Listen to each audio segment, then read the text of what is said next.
Welcome to House of Horns. My name is Victor Corona, aka Victor Producer, and Gilbert. We're here to preview Week 13, Rams versus Browns. Gilbert Manzano is, as always, joining us. We're live again. Thanks to everybody who's joining us. Gilbert, who does it for Sports Illustrated, staff writer. Gilbert, how are you doing, sir?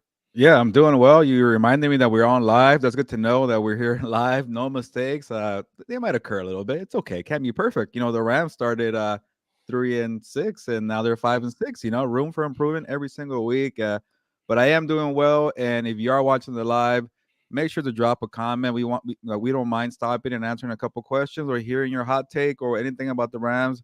Let us know on the live. That's why we're doing a little more. I know before when the season started, we're kind of like, hey, we'll just kind of do a tape delay, like the old school, right? When you used to watch the Lakers on Channel 9, you There waited you till go. whatever time to get home to watch the game. But you know what? It's 2023. We'll do a couple more lives here. We enjoy talking to the listeners and viewers of House of Horn. So I'm pumped. And who would have thought that the Rams and the Browns would be a very intriguing game? Maybe a couple months ago, maybe before the season. I think you predicted the Rams and the Browns would be in the playoffs. So maybe you're not surprised about this at all. Yeah, I mean, I said 9-8, and it's trending towards that 9-8 now. Ram fans have hope. We had some comments on there. We'll get to your engagement question soon enough. But I just want to tell people who are watching us, as you said, who will be listening to us, what we got on the show on this preview. Browns said the 7-4 Browns come to SoFi and take on the 5-6 Rams. We have our player matchups, our keys to the games, our storylines for both teams. We got a lot to get into in this matchup, Gilbert. Which now becomes, I was telling you that I was a little bit upset that this game is at 1 o'clock because I kind of wanted to watch that big game between the Eagles and the 49ers. But I'll be focused on this Rams and Browns matchup, which is I think a sneaky good matchup.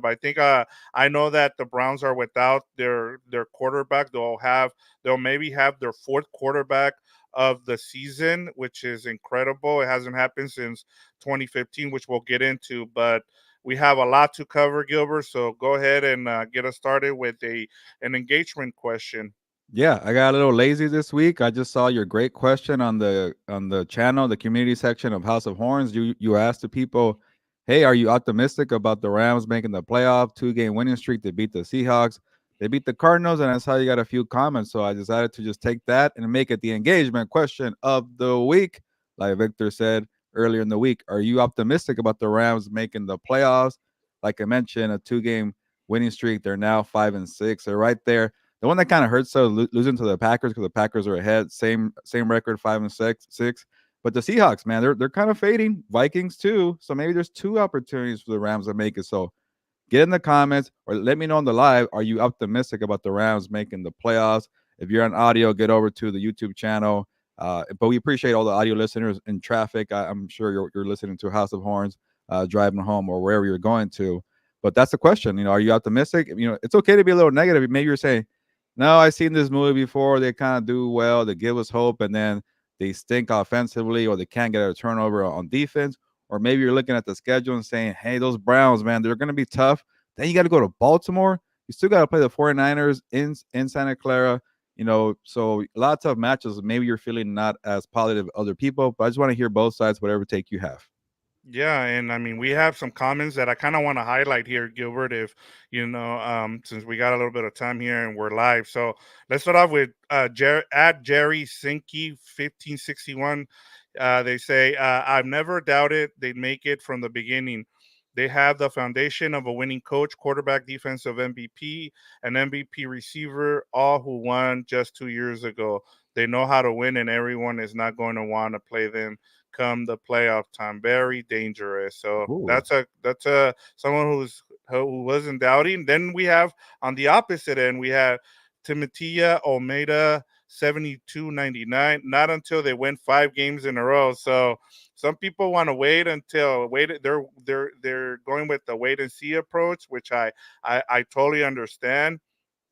Then we have CSM Kobeni fan. Hopefully, only because the Seahawks and Vikings situations, both holding the wild card spots, but both don't look good as compared to Rams. So, I mean, Wow. that's another good point there. The Seahawks are letting and the Vikings are letting the Packers and the Rams back into this playoff position. And then the last one is from Master Alex 34. Haha, no opinion has not changed. Been hopeful since the get go, but cautiously aware of chances. So there we go. We have Ram fans chiming in on our posts, our communities, and comment on here. We're on live. I know there's people watching, and we really want the engagement, especially when we do these lives.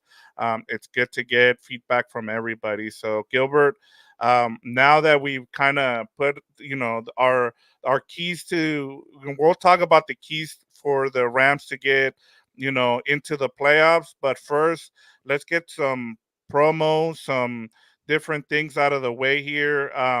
What can people check out on the Compas on the B network that we have going on around our network? Yeah, the biggest thing I just kind of want to make an announcement that because we're so close to the Super Bowl now. After, you know what they say after Thanksgiving, the real big boy football starts. You start looking at the playoff picture, the standings, checking the final 5 or 6 games on the schedule, and then you start thinking about the playoff seeding. So Super Bowl's around the corner, and we've been fortunate here at Compass on the Beat the Network to be able to be at the last 2 Super Bowl radio rows. We were the one in LA when the Rams won the Super Bowl and beat the Bengals. We were at the one in Arizona where the Chiefs beat the Eagles, and we're trying to make it back for 3 years in a row in Las Vegas. Hey, maybe the Rams will make a surprise and get over there. We don't know just yet, but the point is, to get to a Super Bowl radio row, it costs money, getting equipment, getting a house out there to stay for the week, booking guests, getting Wi-Fi. It just it adds up. So we created a PayPal link for donations for Compas on the Beat Network. That is part of that's the main umbrella for House of Horns. So if you enjoy the product here of House of Horns, you're a fan of what Victor does and myself. If you can, no pressure. Check out that link. It's in the description of the video. And also, it's on the main YouTube page of House of Horns, Compas on the Beat. Also, you'll see the PayPal link. Just click if you could help out anyway. That'd be awesome. And one more way you could help out the network here, House of Horns, because we're going live now. We're able to do a super chat and a super sticker. So that's the awesome thing about having 700 subscribers here, that you kind of get a little more perks for the live. So if you're interested in doing one of those super chats or stickers, go ahead and do it, and it'll be a big way to help us out to get to Super Bowl Radio Row and use that funds for equipment and housing. Yeah, and last season we did a show from there. We did a House of Horns show Oh yeah, from Radio Row. It was pretty cool. And so and we saw Cooper Cup walking around. And fortunately, we couldn't get him. He was too big of a star for us to get that day. But maybe Puka Nakua. We saw Garrett Wilson. Maybe he gets a yeah. promotion, and we get him out there, and that'll be something fun to get for Ram fans out there. So anything helps. We don't ask for we're not saying, hey, in order for us to go live you need to support the channel by donating. Hey, if you can, awesome. If you can, that's okay as well. We really appreciate the support that you guys have given us. We're up to 712 subscribers, as you mentioned, Gilbert. So that's been pretty cool to see. So be a friend, tell a friend, as we always say. So what else we got going on, Yeah. Gilbert? One more thing, you mentioned Puka Nakua, and like you mentioned, we're at 712 subscribers. We're trying to get to 1,000 subscribers, so we're hoping that this could be a kind of a fast way, and also return the favor for all support. We're giving away a Puka Nakua jersey when we get to 1,000 subscribers. We're still a little short on that, so if you could tell people, hey, subscribe to House of Horns, or hey, the next tailgate or the next Rams fan event, just kind of spread the word. Hey, just subscribe here real quick, and once I get to 1,000, we're gonna give away a Puka Nakua jersey. But the way to enter this contest, and if you've been supporting the channel, you know how it is. I've already kept track of all the entries here. But every time we do a Wednesday preview show for the game coming up, we say stick around, and we're gonna drop Puka Nakua jersey giveaway keywords. So when you hear the keywords, we'll drop it. We'll put a banner. Just put a comment. You can do the comment on the live, do the comment on the replay. We will track it, and you're part of the entry. And then eventually, when we get to 1,000, we'll do the little raffle, spin the wheel kind of thing. And one more thing, if you want to get an extra entry, send me an email. We'll put the banner up right now. Gilberto at compasonthebeat.com, Gilberto at compasonthebeat.com. Give me the keywords and the time we drop the keywords, and you get an extra entry to the giveaway. And like you mentioned, Victor, has been like a handful of people that are actually doing this every week. Has been pretty cool, and they have a big advantage. But hey, it just takes one entry. You got a chance to win a jersey. There you go, guys. We'll let you guys know when we drop the keywords. It'll be something really interesting that we're gonna have a big discussion about. So stay locked in, and we'll give you the keywords for it. But Gilbert, if you're ready, we can get into Rams and Browns news and notes, plus the injury report. I'll Yeah. keep it quick. There's not much going on with the Rams in terms of injuries, so I'll just keep it short and sweet with the Rams. Um, Cornerback Duke Shelley with the hamstring. He was placed on IR on Monday, and then you got safety Quinn Lake, who hasn't played for a couple games with the hamstring. He isn't expected to return to practices. It doesn't sound like it from what McVay said, and probably don't expect him to play. It's an outside shot. You never know. Maybe he ends up playing, but it doesn't look good for him. And then also right tackle Rob Havenstein was given the veterans rest day today, but he's expected to play. And then defensive tackle Laurel Murchison will be limited and not practice to manage his bum knee. So I expect him to also be good to go on Sunday. And then in terms of just some some news from the Rams in terms of the NFL. Rams running back Kyron Williams is the NFC Player of the Week after his 204 scrimmage yards and 2 touchdowns versus Arizona. And I gotta say you weren't able to join me on the post game show, Gilbert, but I mean you called it. Like this offense looks completely different now that Kyron Williams is back. Yeah, so I lost my under bet because I kept saying, you know what, I still got to see, even though I kept telling you, yeah, it's a different identity when Kyrie Williams is on the field, and I'm like, but I want to see its first game back. Like I know he missed 4 games, but technically he was out for 6 weeks. There was a bye in between, so it took some time, and this guy did not miss a beat. So, again, my only question is durability, but this guy could play. He's a baller, and I covered the team closely a year ago, and I just heard nothing but rave reviews when they drafted him. Great pass blocker, could help you out in the passing game. 2 touchdowns receiving, so he's not just a bruising running back. So he can help you in a multitude of ways. So that was pretty cool to see him, ball out. I know also too the one more thing we got to see for like an obstacle.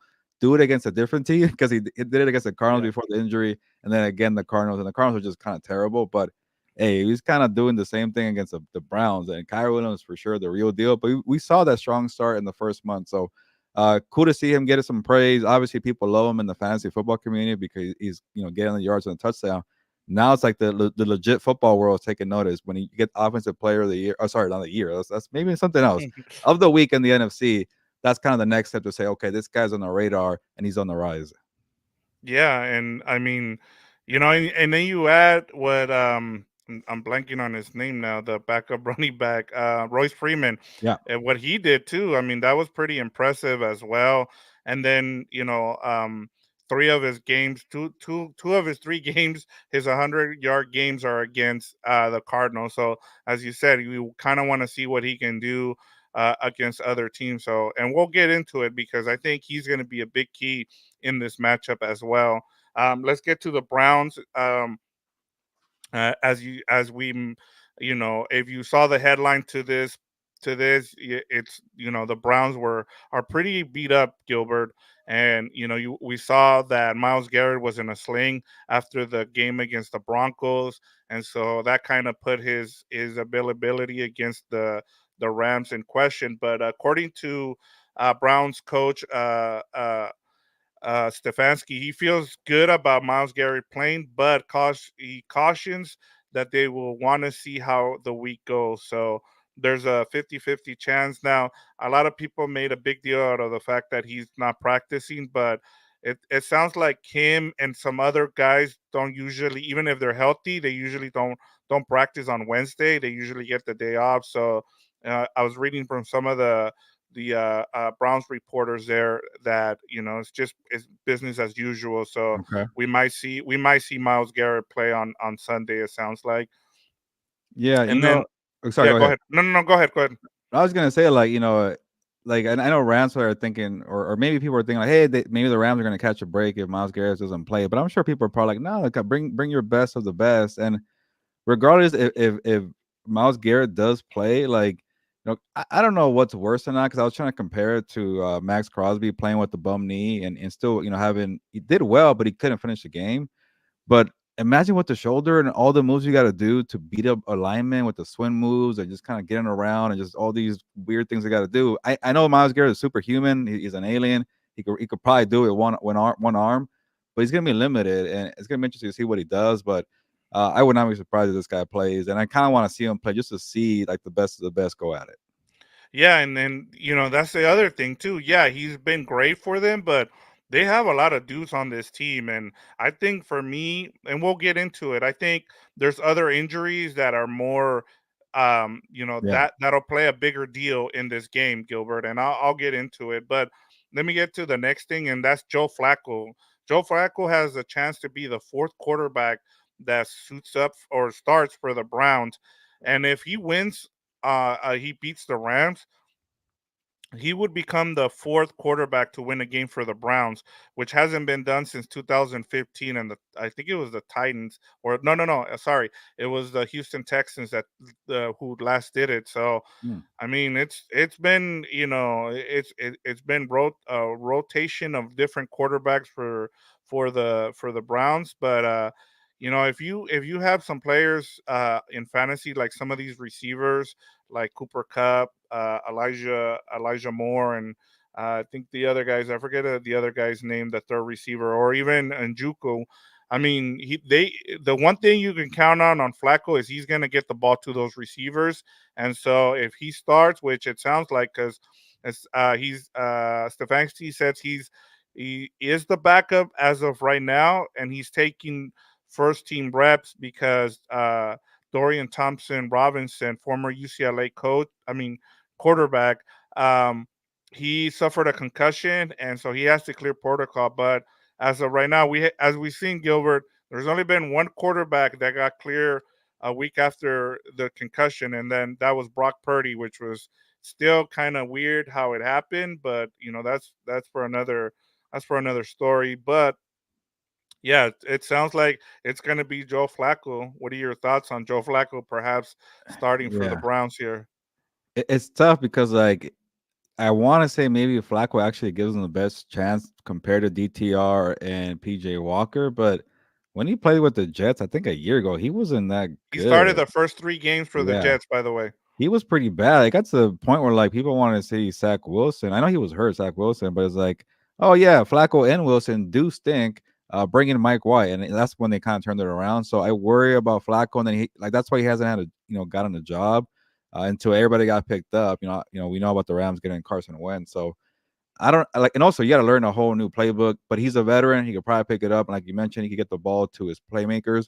The thing about Flacco, he will probably give him a chance, and maybe that's the best thing when you have experience. And like he did it for so many years with the Ravens, where like he leaned on a good defense and kind of just at the bare minimum. And like I know there was a point when he won a Super Bowl, and people were debating is Flacco elite or not, and I guess we found out he I mean, wasn't. I mean, look, I'm not here to get into that debate, but it was pretty impressive that I think he still holds the record for most road wins by a quarterback No, playoff. Yeah, I had no which idea. I think Actually, is yeah, I remember that. That was because yeah, he started. He was in the same draft as Stafford. I might be wrong, or maybe it was Matt Ryan. I'm blanking, but he had immediate success with the Baltimore Ravens, and you're right. He will go into the road, and he gave like actually I was looking at some of these Tom Brady over the years for some reason, and a lot of the Baltimore Ravens gave him like losses in the playoffs. I'm like, oh, those were the Flacco years. So, but that was such a long time ago now, and I gotta look it up. It's bothering me now which draft he was in, yeah. but uh, I don't know. I just don't know what gives you the best chance here, but I was rooting for DTR like when he got that game winning drive a couple of weeks ago. I'm blanking on the team he beat. and he was so emotional because the first time he got his first start, it was the Steelers. Yeah, the Steelers. The first start against the Ravens, it went just poorly. He got a last minute start. He was facing the best defense in the league, and sometimes when you play that poorly, you don't get an opportunity. And when he came back, he won the game. Like you could tell it was kind of like, okay, cool, I did it, I belong.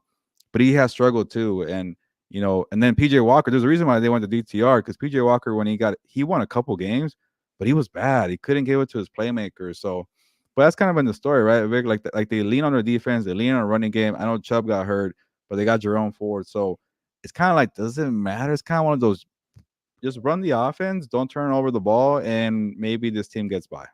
Yeah, I mean, and we'll get into it during storylines, but yeah, I mean, when it comes to the Browns, I mean, there's a lot there where they're pretty much winning with on one side of the ball, and that's why they're 7-4 right now. And then I'll just get to the rest of the injuries. We talked about Myles Garrett with the shoulder. You got wide receiver Marquise Goodwin with the concussion. Probably won't play. We'll see what happens if he clears protocol. You got Kareem Hunt. He's been on the injury report for a couple of weeks now with the groin. The ones that I kind of wanted to highlight here, because there's a long list as you talked about. They're pretty banged up, but the three guys I wanted to talk about was free safety Juan Thornhill. He has a calf injury, and Denzel Ward with the shoulder, and then guard Wyatt Teller with the calf. So one of the things as we talked about, they lean on the running game offensively, and then defensively. The secondary, this is where the Rams are going to try to take advantage of if they're going to win this game. So I thought, we'll see if Denzel Ward is able to play in this game, and same thing with Juan Thornhill. Yeah, but they're just so deep at the secondary that I think that they'll still be fine. But those are guys you just mentioned they really need. But Greg Newsom the second is pretty good. They got I think Emerson might be playing the slot. I forget. But they're loaded. But so that's the thing about them being a good defense is like they have depth and they have a lot of playmakers. They have a good scheme. But yeah, we'll see because all those guys you mentioned, if they don't have them, then that could be a problem. Well, that gets us to our injury reports and news and notes. So let's get into storylines. And you were just talking about the Browns, so let's get into the Browns. What is the big? Hold on. Oh, Right now, oh, Puka ooh, giveaway there we go. keyword. You're not waiting that long today, so All uh, right, look at that. Jersey giveaway keywords, playoff push. I won't get on you if you don't do the exclamation point, but that's the keywords. Type it in the comments. You want to do it on the live? We'll mark it. Playoff push. Just type it in the comments or in the live, or just any way I can see you. That you're actually watching the show. Send me an email, Gilberto at compasonthebeat.com. That works too. In the time. But that's it. Early. But keep watching the show. A lot of stuff to talk about. But playoff push are the keywords. Send me an email, Gilberto at compasonthebeat.com with the time and the keywords. 2 entries or just right here, comment for 1 entry. Puka Nakua jersey giveaway. There you go, guys. You got the keyword now. All right, guys. All right. So Rams and Browns storylines. What's the Browns storyline for you, Gilbert? Yeah, it's hard not to talk about it because it involves injuries, and we just discussed injuries. So the main thing is the quarterback here, and they got to figure out who to play. And then a good sign though, I think Amari Cooper is fine. So that's their best receiver. He's actually been doing well, but he left the game against the Broncos, a ribs injury, but supposedly he's fine. But these Browns were doing well, and then they went to the Denver game, and they looked poor, and they lost ETR. I don't think it would have made a difference. PJ Walker came in, he was worse, so that's Yeah. why there's debate about Flacco playing because PJ Walker can't really give it to the playmakers, and they have talent. You mentioned the wide receivers they have, and Joku has been pretty good.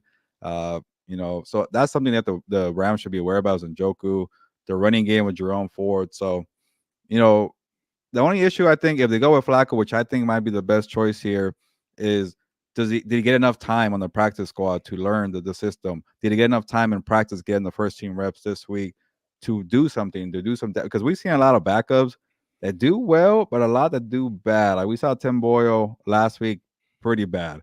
Joshua Dobbs had some great starts, but then he kind of just fell apart last week.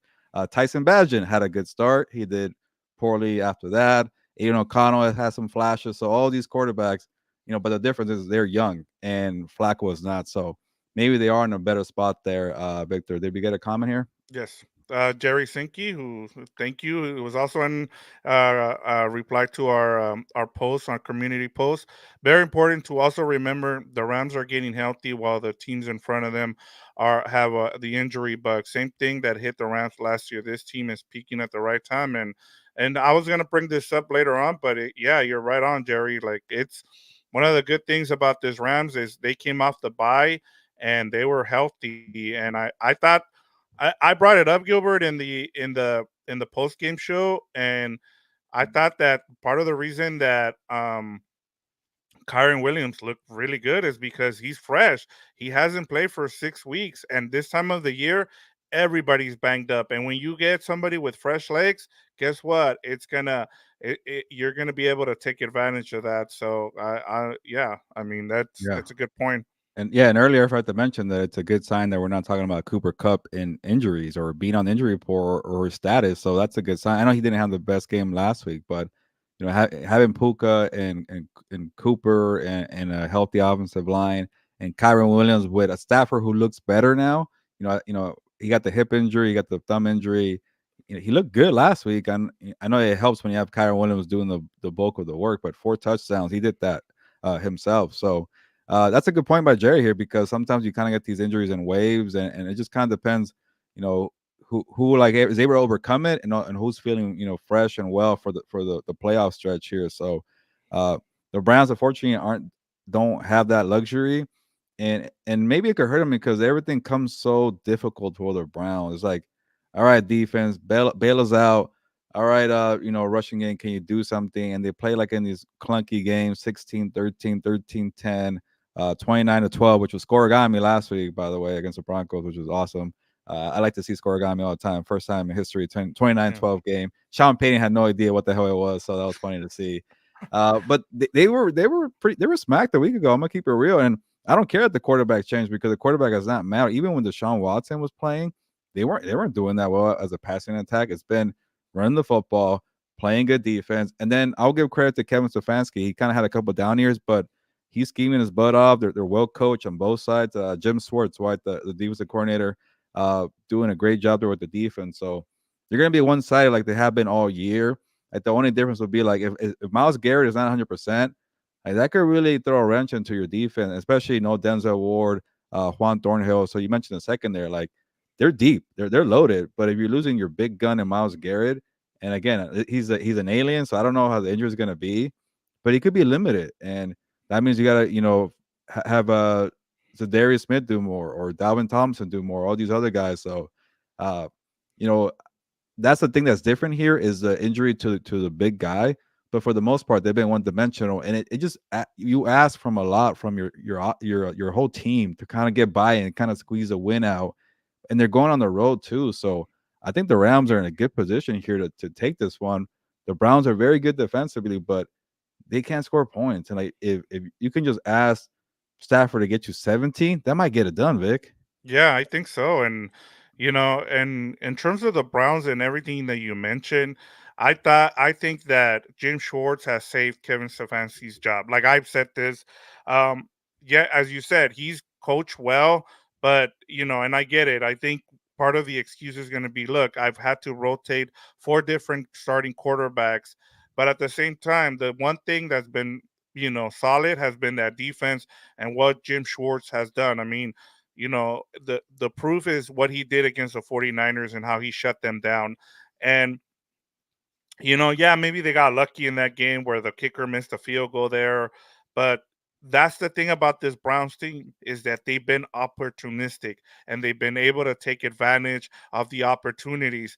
Last week against the Broncos, they gave the game away. I think a lot of people probably picked them to win the game against the Broncos, but it was just like the Broncos flipped it on them.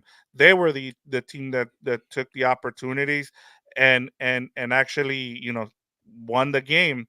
And so for me, that's the thing with the Browns is you're gonna have the you're limited in terms of what you can do offensively without Nick Chubb, and you're just so reliant on your defense. And so and now you have some guys nicked up, and like you mentioned, this is where the Rams can take advantage of it. I don't, we'll get into it, but in terms of the playoffs and everything, what their chances are. But I think you have the same opportunities you had against two other AFC North opponents, Gilbert, which was the Bengals were banged up. You didn't take advantage of it. Then you had a a Steelers team that was bad offensively, and the game was there for you, Yeah, and then you just gave it away in the fourth quarter. This is a game that you need to, no more excuses. You are the healthier team. You need to take advantage of this opportunity, and you need to flip it on the Browns. And I just want to hear what you have to say, and then we'll get into the Rams storylines, yeah. which has to do with the playoff push. Yeah, I'll do a transition from my final point with the Browns. Is like, they've been one dimensional, but they have a special unit to get away with it. And I just want to highlight how good they've been. I don't want. Hopefully, I'm not getting the stat wrong, but I was listening to a podcast I think that mentioned because the Browns are averaging or allowing 249 yards per game. The last time a defense held it, did that for an entire season was 2008 Pittsburgh Steelers. The 2008 Pittsburgh Steelers won the Super Bowl. They were really good defensively. So this is not uh something that happens every season. So, but real quick, Diamond here has the keyword. So, shout out to you. I gotta write this down somewhere. Let me see real quick because these comments on live they disappear or I just don't know how to find them again. So I don't want to mess it up. But I'll write it down in a bit here. But to kind of end my point here, Victor, uh, Yes. they're special defensively, and you look at the passing yards allowed, they're first in that. They're only allowing 19 yards per game. But the one wrinkle, like we just highlighted to, is they're not going to be at full strength. So that's an opportunity there. So this formula of being one sided and just run the football whenever you can might not work in LA. So, it fell apart in Denver. you know, we could debate which team is better. I'll probably say Broncos have because they had the 5 game winning streak. But coming to LA is not going to be an easy thing, as the Seahawks found out a couple of weeks ago. So like I know people are hesitant about the Rams, and we'll transition right now, but make the most of your opportunity and take advantage of a banged up Browns defense to really put yourself in a good spot for the playoffs. Yeah, and you're going from playing at Mile High to then playing, on the West Coast as well. And I've already, listening to the reporters, and like it affects a lot of. I know there's a lot of, people make a big deal out of the teams on the West going up to the East Coast on back-to-back games. Is the same effect. Eventually, it gets to you. We've seen it with, with some of the teams who have gone either into the 49ers or into the Seahawks and then into the Rams, and you're able to take advantage of it. And so this is also another scheduling quirk where it helps the Rams as well. You're getting the Browns not only injured, but you're getting them on a after playing in the Mile High. Like we've seen Yeah. how it affects teams, and so like I said, the opportunity is there for the Rams to win this game. So Gilbert, just to kind of set this up for you, the Rams have an opportunity to be in the playoff picture after this weekend. If they beat the Browns and the Seahawks lose tomorrow against the 49ers and the Packers lose to the Chiefs, which are all doable, then the Rams would be the 7th seed after week Okay. 13. One more time on that part. Seahawks lose to the Cowboys. Packers lose to the Chiefs. What was the first part? And then the Rams beat the Browns Okay, so those because two. the Vikings are on a bye. Okay, So okay. if that happens, the Wow. Rams are the 7th seed come after week 14. Now, according to the New York Times and their playoff percentage, the Rams have them and the Packers have the best chance to get the 6th and the 7th seed. And Really? yes, all they need to do now, Gilbert, is they need to go 4-2 the rest of the way, which is possible now. Now, now you're asking the Rams to do something they haven't been able to do, and that is beat teams that are not in your division. In division, they're 4-1. Outside of their division, they're 1-5. So that's what it faces the Rams the rest of the season. Now you have winnable games against the Commanders, the Giants. Um, Saints. I'm trying to the Saints, and I'm blanking on the fourth one. But then you have to go to the Ravens and to the 49ers. So the opportunity is there for this Rams team to get in. Now, the other thing that's interesting, Gilbert, is if let's say they get in and they're the 7 or 6 seed, there's a possibility that they get to face some old friends in the Lions. So Oh there's yeah, also that. So in I mean, Detroit for Matthew in Stafford. Detroit, exactly. So Mm. there's a lot of good storylines, but I'll let you have the floor now, Gilbert. Yeah, so I'm intrigued about the potential Lions Rams game, and that could work out because Detroit looks like they're gonna probably be the number 3 seed, and now that the sixth spot is available because the Vikings don't want to hold on to it, and they could climb up to number 6, 3-6. That's a possibility. But the tricky part here, Victor, you mentioned the three winnable games are pretty much let's call them must win. Let's just say that Commanders, Giants, the Saints. The Saints are And the Browns. Sorry, in those were LA, the four. Yes. but and then I just wanted to categorize the Browns something different. Like the ones that are going to be difficult, Baltimore in Baltimore, 49ers in Santa Clara, they might be playing for a number 1 seed. We don't know. Maybe it doesn't mean anything. Who knows? That could be kind of the twist there. But the one game is kind of like in the mix of like difficult, winnable. It's the Browns. So, it kind of feels like they have to win that, right? Like you mentioned, four Yes. and two, but it's a difficult one. So it's a lot on the line. It's a lot of pressure, and the Browns are maybe in a better spot, but they could easily lose their wild card spot too. They're actually in the race with the Ravens for the AFC North. They're not that far behind there.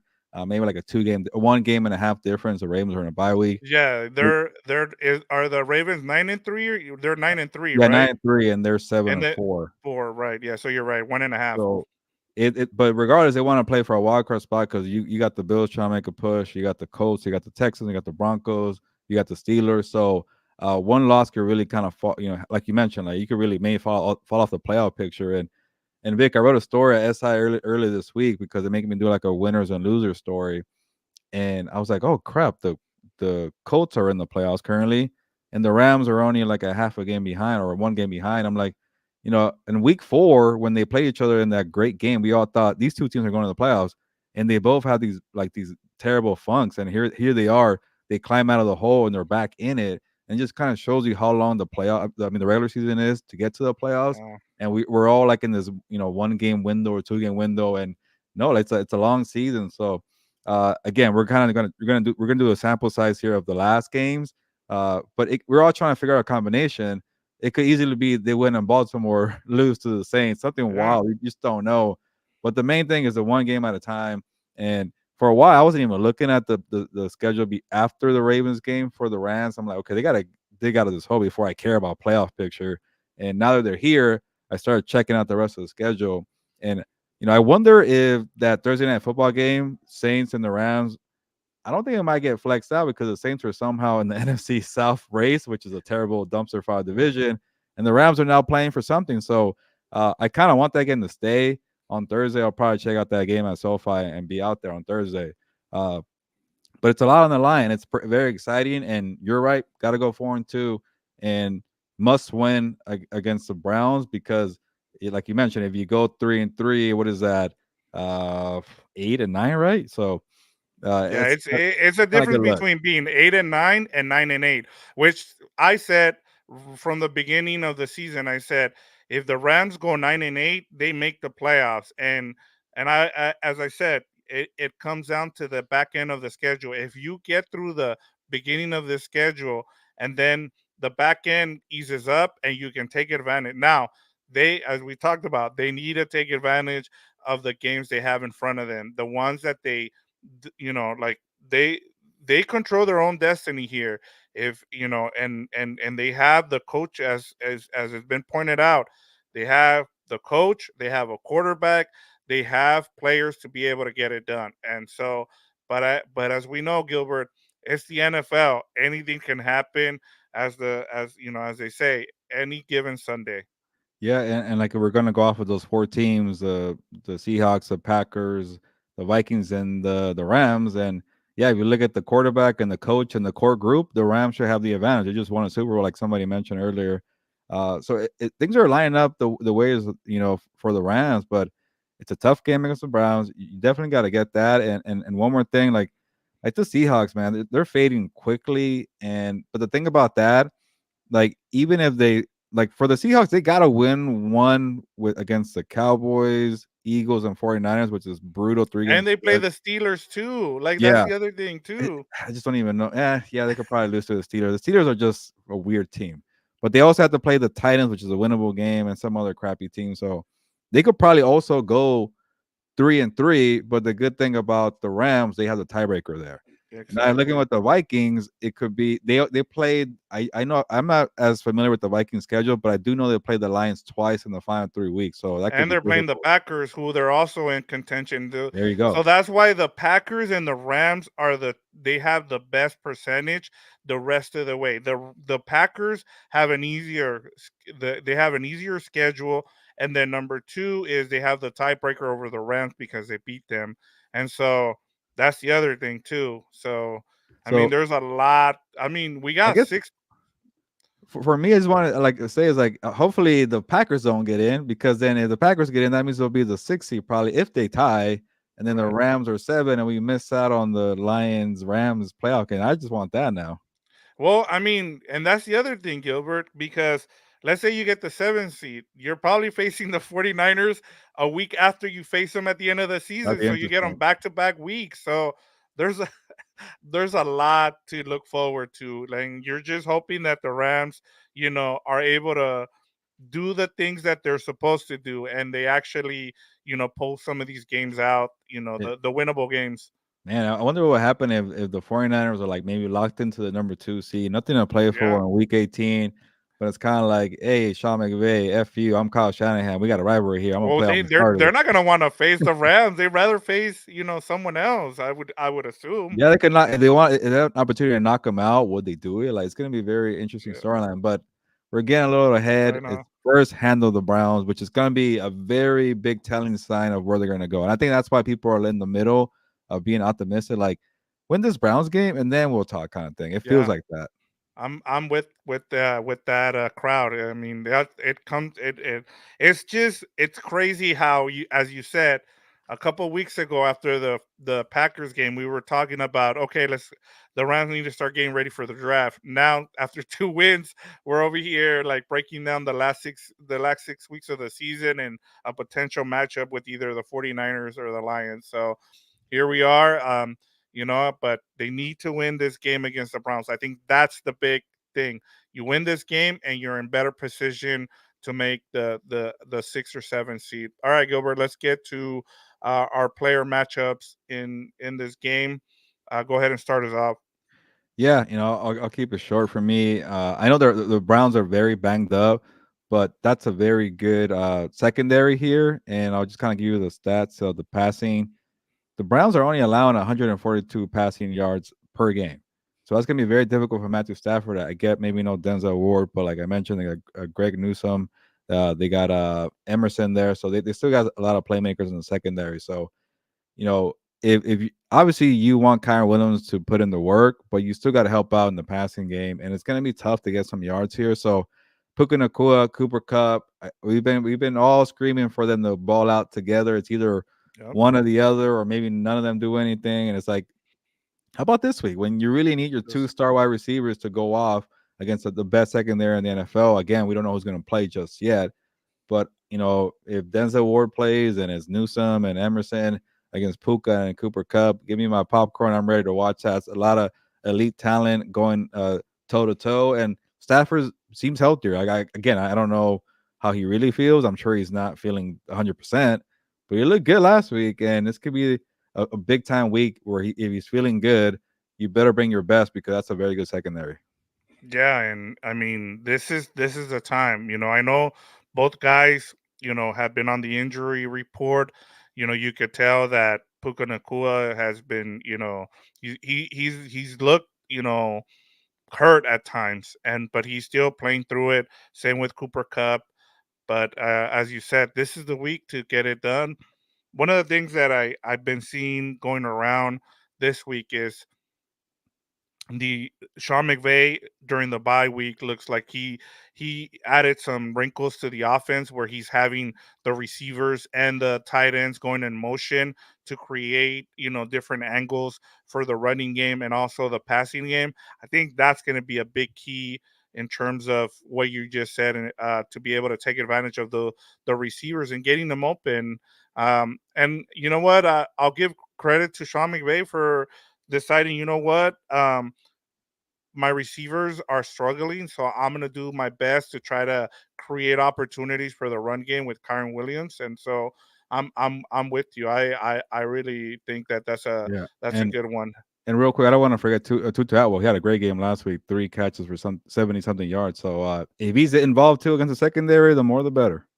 Yeah, and same thing with Tyler Higbee. It was good. Like Yeah, that we too. we we we didn't know what and what was crazy. I don't know if you saw this story, Gilbert, with Tyler Higbee, but a lot of the beat reporters for the Rams thought he was inactive, and they just put the wrong name on there, so that everybody was like, "What I missed happened? that. Why is Tyler Higbee getting being inactive?" And it was just a clerical error. So it was crazy to see that. But and then he goes out there and has his best game of the season. So we have another comment from Jerry Sinke here, and it says, "My last comment: having a high caliber backup, Carson Wentz provides a great veteran for us hitting the stretch. Great job, guys, on the analysis." There Thank you you. go. Thank you, Jerry. We appreciate. Thanks for the feedback. We appreciate that. Um, and I'll get to my player matchup, Gilbert. And I'm going to talk about somebody who had a great game last week, and I just want to use this opportunity to kind of highlight what he did. I know I mentioned him in the post game show. He got my 12-pack beer of the week for what he did defensively, and that's safety Jordan Fuller. He had four pass breakups. And in his career coming in, he had played 41 games in his career, and he had 11 total, and he has four against the Cardinals. And I get it, he was getting tested. And so for me, my player matchup, I don't know if he's going to be on David Njoku or he's going to be on Elijah Moore, but I think that's going to be, I as I said, now that if the Browns start Joe Flacco is going to get the ball out to those receivers and the tight end, and you're going to need another great performance for Jordan Fuller against either one of those guys, depending on where they play them. And Raheem Morris, once again, man, just putting players in position to win, and they went after Jordan Fuller, the Cardinals did, and he even said, I think he was mic'd up, and he said, I'm feeling it. This is the best game I've ever played, and it was. I mean, he showed why. Yeah, I think we've all been waiting for Jordan Fuller to have a game like that. Like he started off strong in his career with the Rams, then he got plagued by injuries. The Super Bowl year, I think he missed the playoff stretch. I'm forgetting. Then he was banged up the year last year, pretty much. And now to see him, maybe he's finally comfortable, he's feeling good about himself, and that's why he had a game like that. And hey, you can make some impact plays on defense, like they're well coached and they know how to play in the structure, but you want this defense to be a little more aggressive. Go take more chances. Get some pass breaks here, maybe an interception or two, and if Jordan Fuller is feeling it, maybe he starts doing plays like that in the future. Like that's what this team defensively, they're missing that. They know how to make their assignments. They communicate great, but they don't do the impact plays that could swing the momentum, game changing plays. So hey, maybe it could be the week for Jordan Fuller there. So that's a good one by you. Yeah, and one more thing before we move to keys to the game, I thought another trend to kind of pay attention to, Gilbert, is the defense has allowed an opening drive touchdown in 2 weeks in a row, and then they've just shut down the offense, the opponent. After that, like against the Cardinals, they not only allowed the opening drive touchdown, but they gave up the 2 point conversion, and then after that they held the Cardinals to 164 total yards, and then they pulled the starters, and then that's when the Cardinals scored another touchdown. So it's been impressive. So if the Rams allow another opening drive, then maybe maybe they'll shut the Browns down the offense the I rest of don't the know. I don't game. know. You want Joe Flacco to come down on the first drive to beat you after he spent the last 5 6 months on the couch. But Yeah. and real quick, I looked it up. Flacco was 2008 draft. That was a Jake Long #1 draft, and then #2 was Matt Ryan. I think Stafford was a year after 2009, but it was bugging me which one. Yeah, out of Delaware. I think he started out at Pittsburgh and then transferred to Delaware, and then he was either a first. I think he was a first round Yeah, pick, his first round. from what I remember. Yeah, um, that's when I really paid attention to the draft. Like I was all locked in. Like now, if you ask me, it's kind of hard unless there's a couple of teams like the Rams or the Chargers or the Raiders. All right, keys to the game. Let's get to it, Gilbert. Yeah. Again, mine is pretty obvious. Is your patience is going to be tested against the Browns. Again, I don't know who's going to play, but if they're at full strength, you better be committed to the running game. It's going to be tough to get a couple yards. It might not be pretty. It might be one of these games where you're averaging 3 yards per carry, but just be patient because you can't be one dimensional and trying to pass the football with a very good secondary, a great pass rush. You can't be obvious. You can't be predictable. So be balanced and make sure the ground game is going. And maybe it won't happen until the third quarter, whatever, because maybe all it takes is 13, 14, 17 points to win this game. And you crack one open because you're patient and you're wearing them down in the fourth quarter, then it's going to pay off. So but patience is going to be very tested. Going to be tested for Sean McVay with the play calling, with Stafford, the entire offense, because it's not going to be easy. I don't care if they're all banged up, but it's a very good defense, and it's going to take a lot of patience. And you better crack 17 to 19 points to beat this team. We have another comment says Beast on Leash 88 says the show is usually pretty negative. Glad to see some positive vibes instead of the gloom and doom. Well, I mean they're on a 2 game winning streak. We're just keeping it, we're just we're just trying to give you guys, how things are going. They're on a 2 game winning streak, so that really helps. And the offense scores 37 points. If they do that again, guess what? We'll continue to Hey, have positive vibes. I could be negative right now and say it was against the Cardinals. Slow it down, and the Yeah, Seahawks have been terrible. But I'm not yeah, being negative right now. But I'm trying to. I can't figure out that picture if it's Donald Trump or Cody Rhodes from WWE because of the blonde hair and the red tie. But yeah, thank you for the yeah. comment You though. know, it is Donald Trump, and I Okay. think it's Mike Tyson. Oh, okay, okay. Yeah, there you go. That's a duo right there. I thought maybe Cody Rhodes there, but yeah, we could be negative, especially me. I think it's probably aiming a comment at me. That's why I came back with that comment about the Cardinals. But Yeah. it's you know what? I'll take an L, like half an L here, because my issue is not is like I kind of look at maybe they favor too much about what happened in the last 2 or 3 weeks instead of okay, it's a long season. And I think this week really reminded me like when you see the Broncos getting on a 5 game winning streak, the Colts are in the playoffs, you see the Packers making a move. So and sometimes, yeah, football is not obvious, and that's why we love it. And who would have thought that the Packers would beat the Lions for the first game of the week, and things kind of just changed after that, right?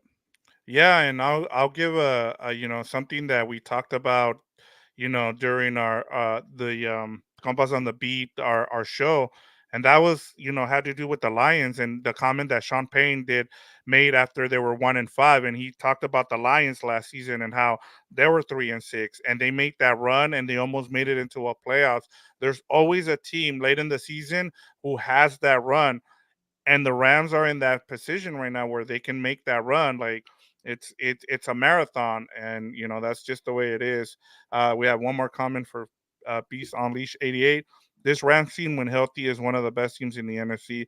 Just a lot of injuries have F does because we don't have quality depth. So I Yeah, mean, he's yeah.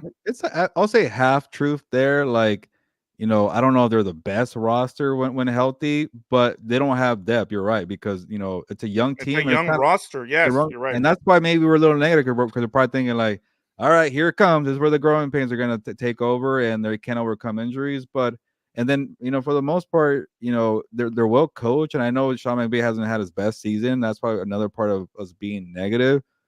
But when you have a core like we mentioned before the season, like when you have that core, Aaron Donald, Cooper Cup, Matthew Stafford, and Sean McVay, you're gonna have a chance, and it was shaping up to be that way.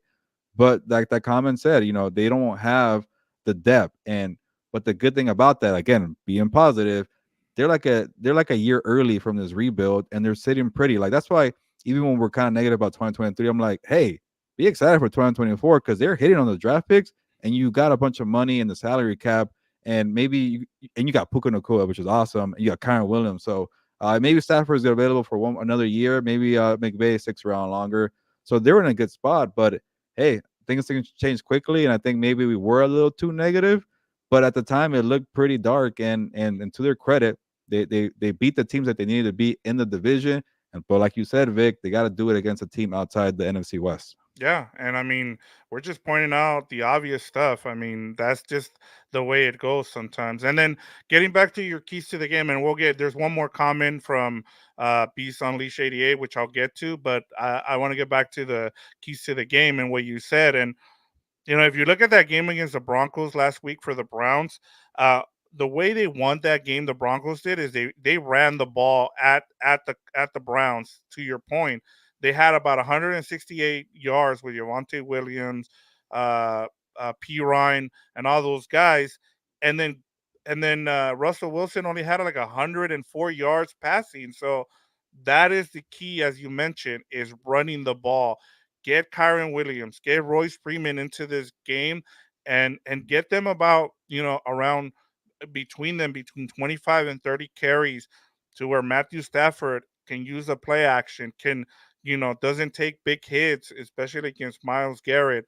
This is where you win the game. And to your point, Yeah, no, I'm with you because you got to protect Stafford. If Miles Garrett is healthy and you're not getting the protection, then this game could go sideways very quickly. And I didn't even look at that stat about Russell Wilson only having 100 yards, but it kind of just tells you, like, if you're able to be successful in some type of way offensively against this very good defense, you're probably gonna looking at a good spot because they can't score on the opposite end. That's a big thing for the Browns. If you can't score points, like a lot of games, you're gonna hurt your defense. And that's why there's times, big, like look earlier in the season when the Browns got lit up by, was it the Colts, right?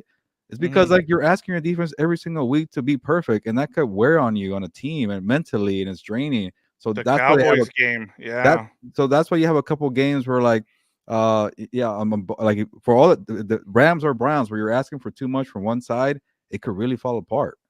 Yeah, and now they look balanced, and we have a bunch of columns which I'll get to. Let me just get to my keys to the game, and I'll keep it simple. And it goes to what you just said. Like, it goes back to that game against the Broncos and the Browns, and it just play a clean game. Let the Browns beat themselves. You have Joe Flacco. This Browns team is very opportunistic. Do not allow them to take advantage of your mistakes. Do not, if you play a clean game and you run the ball as you mentioned, you should win this game. And I once again, do the things you were supposed to do against the Bengals, which it goes into what is his name, with Beast Unleashed says, and which I'll get to his comments right now. That has to do with the Bengals. Take advantage of the injuries here with the Browns, what you weren't able to do against the Bengals and what you weren't able to do against the Steelers. And so for me, is just have a clean game. Do not beat yourself. Let the Browns beat themselves in this game. Yeah, no, I'm with that. It would be nice if I see the Rams defense get a couple takeaways because they don't really do that this year. But you got to be clean on the offensive side, which is a big ask against this defense here. But the Browns haven't been like the Broncos where they got a bunch of takeaways, so maybe it could be a key there. But you know, like I'm trying to figure out a way to describe this game. Like I feel like mistakes will occur, but it's gonna be one of these games where like it's gonna be ugly, it's gonna get a little muddy, it's gonna be physical. But if you're making the least amount of mistakes, you're probably gonna win this game. And it helps that the Rams are at home too. Like you mentioned, the Browns are going all the way to the West Coast, stopping Denver. They had a practice in UCLA. It'd be kind of cool if DTR plays because he went to UCLA, but it's not looking likely. Yeah, and I'll say this to go back to the comments from Beast Unleashed 88. It says the Bengals should have been a W. That Packers game was a W if we had wins. I mean, look, one of the things I keep going back to is woulda, shoulda, coulda.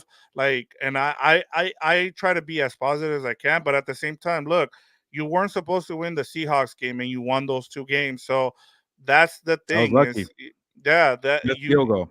yeah, and then yeah, the Seahawks can say, well, if Geno Smith didn't get hurt, you guys don't win that game. So, like I said, you're in the position now to be able to handle your business, go out and go 4-2, and win and get into the playoffs because you control your own destiny and you should do it. A couple more comments. The officials calling back. Yeah, and like we talked about it when that happened.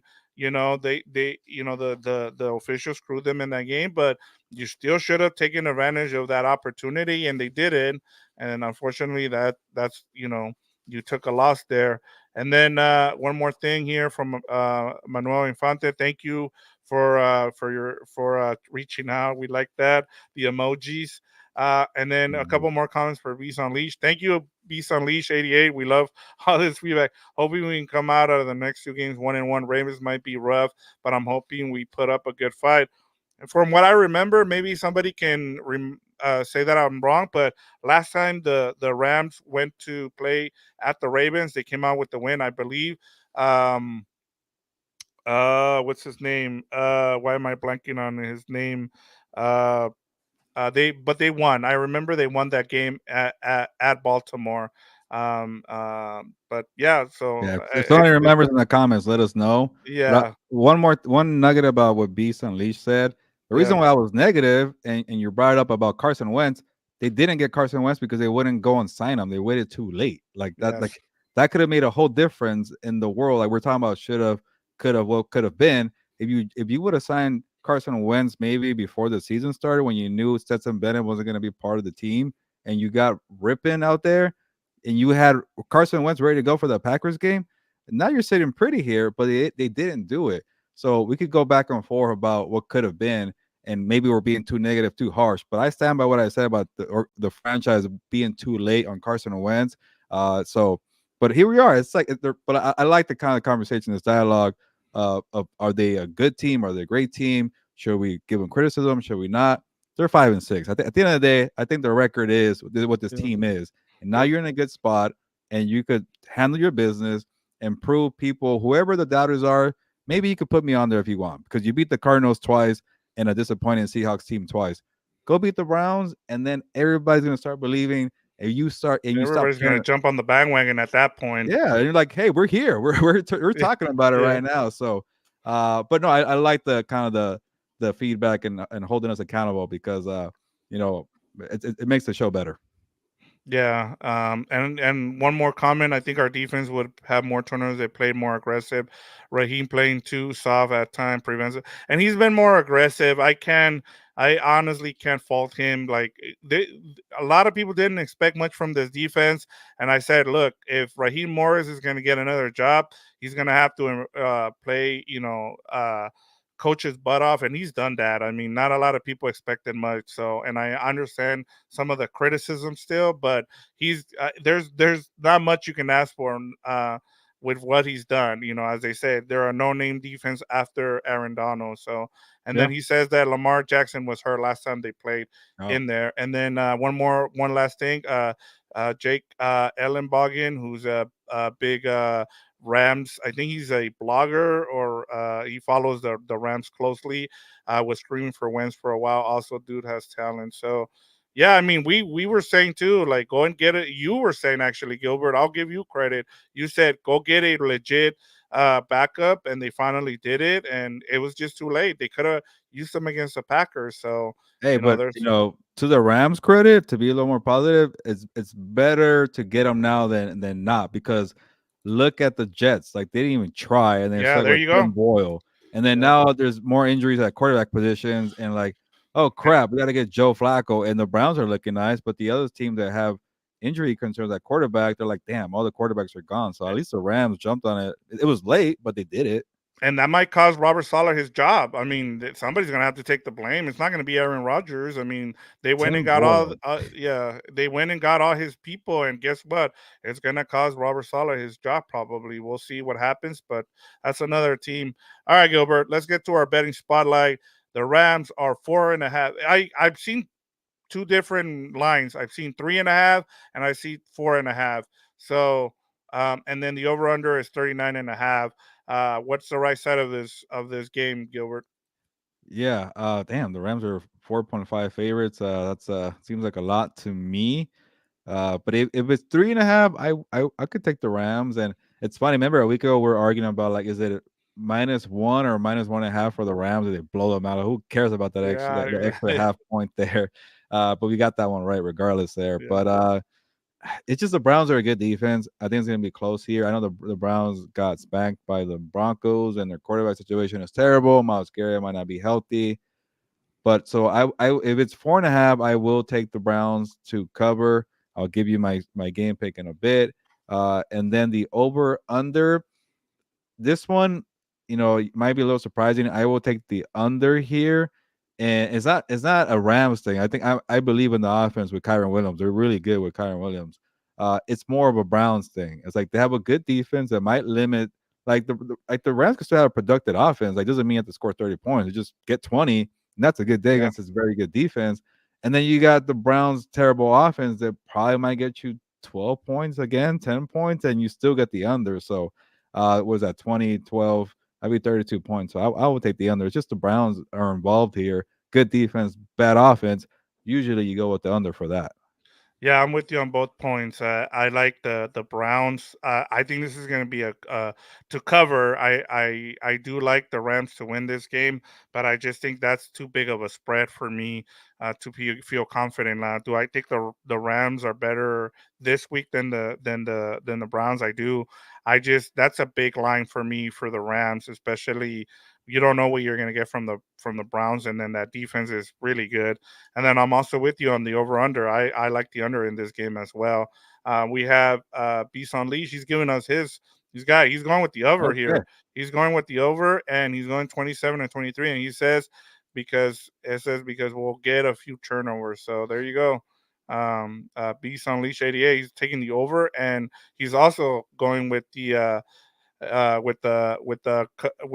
Browns to cover there with the 4 points there. So there Starting to we think go. Beast Unleashed is too positive. Is it few Yeah, turnovers as defense or offense? Maybe you are negative. I don't know. yeah, Uh, but is it our time to make a pick now? yeah. Go ahead, Gilbert. But yeah, Game if you're prediction. if you're watching right now, feel free to make your game pick. This is the time to do it. Like Beast Unleashed 88 just did right now, and I will give you mine. And I kind of already gave myself away a little bit, but I expected the Browns to cover, but I got the Rams taking this one.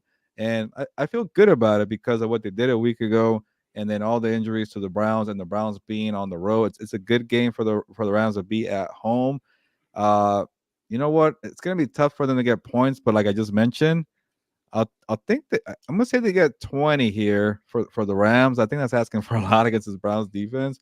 But again, I like Kyron Williams being back here. I feel so much better about that. And then you know what? Just to kind of make it, I got to get the Browns to make it close here. But it's gonna be a funky number here. It's gonna be a funky thing. So 20-16, Rams over the Browns. Browns cover because 4.5. So 20-16, and I get the under. Yeah, still get the under. So perfect. Yeah, I'm with you. I like the way you said funky there because I think it's going to be a funky score, and I'm going 19-15 Rams. As I said, they're going to get the under, and I think the Browns will cover. It's going to be just one of those games where, I think as you said, if the Rams can score 20, they win automatically. I just think that it's going to be a defensive struggle in this game, and I think the team that turns the ball over the most is the one that is going to lose this game. And I just think that the Rams just have a little bit more firepower offensively than the Browns, and they'll squeak by with a random score, like I said, 19-15. We have one more comment here from Beast Unleashed before we go. Williams is a cheat code that opens up our offense, and honestly, that is very true. Actually, we have one more comment here from Jerry Sinke. Thank you, Jerry. Brown secondary hasn't truly been tested due to their front. If the front is hurt, watch Stafford dissect the great That's a good secondary. point. Stafford gets up. Yeah, yeah, that is true as well. I mean, It's a luxury when you're getting pressure with four guys and your secondary is just kind of chilling back there. So I do like that. Yeah, and then they faced a Joe Burrow who had a bump calf. They faced the the Steelers, and you know how you feel about that, about their quarterback and that offensive coordinator.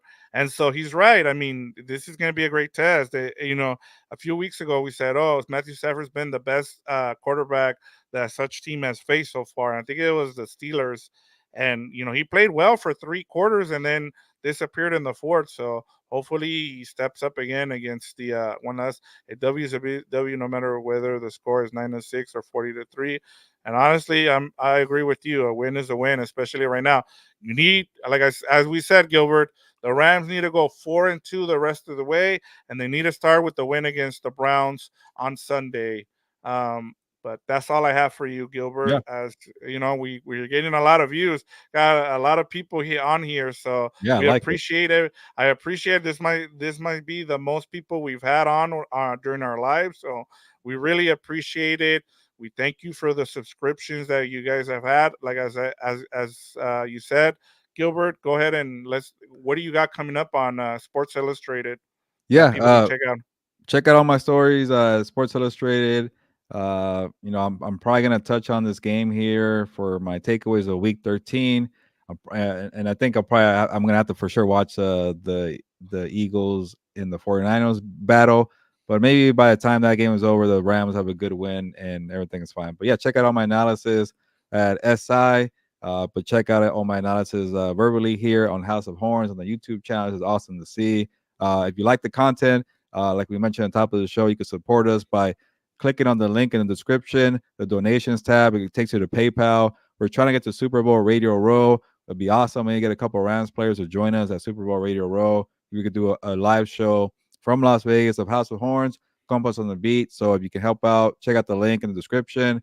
And then, yeah, next time if you want to, when you guys jump on the live, do the super chat, super sticker, whatever you want. That helps out too for donations for the Compas on the Beat Network and House of Horns.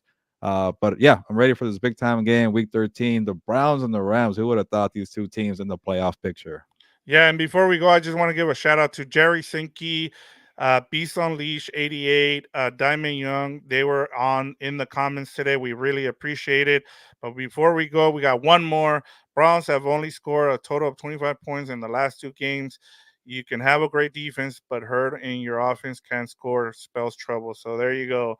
And then also, Beast, adios, go Rams. Thank you. Like I said, thank you guys for chiming in today. We really appreciate all the comments and the feedback.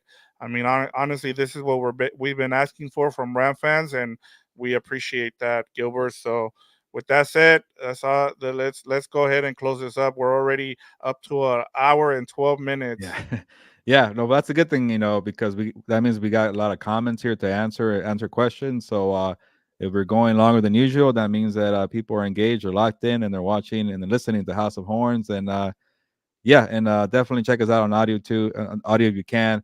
Apple Podcast, Spotify. We're on multiple platforms, YouTube channel, and the audio version. So it's been fun. But with that, let's get to Week 13. Rams hosting the Browns. Playoff implications on the line. Make it 3 games in a row. Let's see what happens. But ya nos vamos, pues vámonos.